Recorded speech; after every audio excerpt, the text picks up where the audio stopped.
सुक्खू सरकार में हावी अफसरशाही का निकला सॉल्यूशन। कांग्रेस नेता अधिकारियों को बंधक बनाकर कर रहे कंट्रोल। कांग्रेस प्रत्याशी ने सुपरिटेंडेंट इंजीनियर को कमरे में बंद कर की गुंडागर्दी। हिमाचल प्रदेश में अफसरशाही हावी है, ये आरोप आए दिन विपक्ष द्वारा सरकार के ऊपर लगाए जाते हैं। ऐसे में अब इन आरोपों से बरी होने का अद्भुत फार्मूला सरकार ने तैयार कर लिया है। जी हां, कांग्रेस के नेता अब अपने समर्थकों के साथ अधिकारियों के कमरे में घुसते हैं, अंदर से दरवाजा बंद करते हैं और फिर शुरू होती है अफसरशाही पर लगाम लगाने की निंजा टेक्निक। इस फॉर्मूले पर कांग्रेस के कोई छोटे मोटे नेता नहीं, बल्कि विधानसभा में प्रत्याशी रह चुके नेता काम कर रहे हैं। मामला कहां का है, अधिकारी के साथ बंद कमरे में क्यों और किस तरह दुर्व्यवहार किया गया, साथ ही सत्ता के नशे में सरकारी दफ्तर में गुंडागर्दी करने वाले नेता के खिलाफ प्रदेश नेतृत्व क्या एक्शन ले रहा है, आपको हर जानकारी विस्तार से देंगे। मगर उससे पहले आप ऊपर नजर आ रहे बटन को दबाकर पेज को फॉलो करें।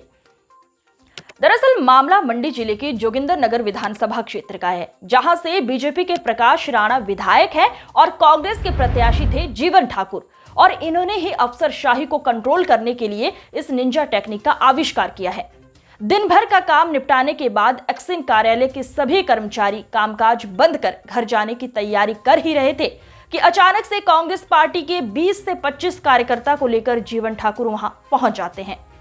जीवन ठाकुर के पहुंचते ही शुरू होता है हारे विधायक की खींच, या फिर पार्टी के सत्ता में होने का गुरूर, या फिर सभ्य भाषा में कहें तो हावी अफसरशाही को कंट्रोल करने का फॉर्मूला।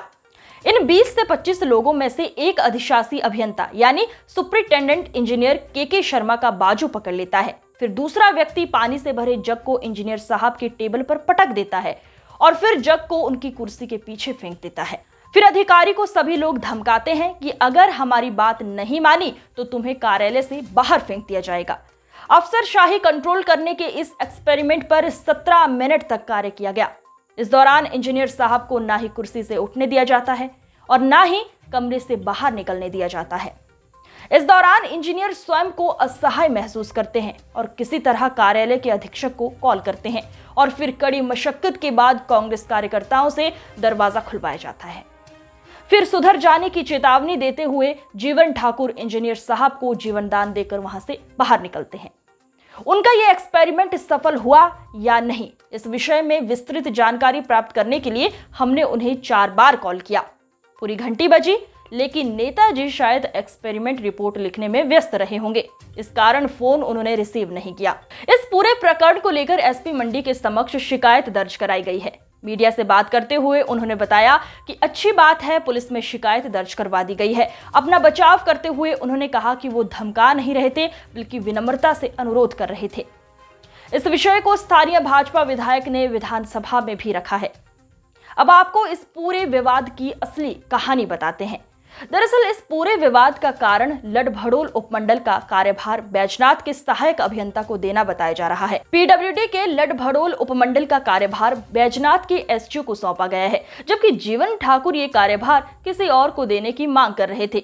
मन की नहीं चली तो जीवन जी मुख्यमंत्री से बात कर लेते, शायद सुनवाई हो जाती। किसी अधिकारी को कमरे में बंद करके उसके साथ दुर्व्यवहार करना कितना उचित है। खैर, इस मुद्दे पर आपकी क्या राय है, हमें कमेंट पर जरूर बताएं। अगले वीडियो तक के लिए जय हिंद, जय हिमाचल।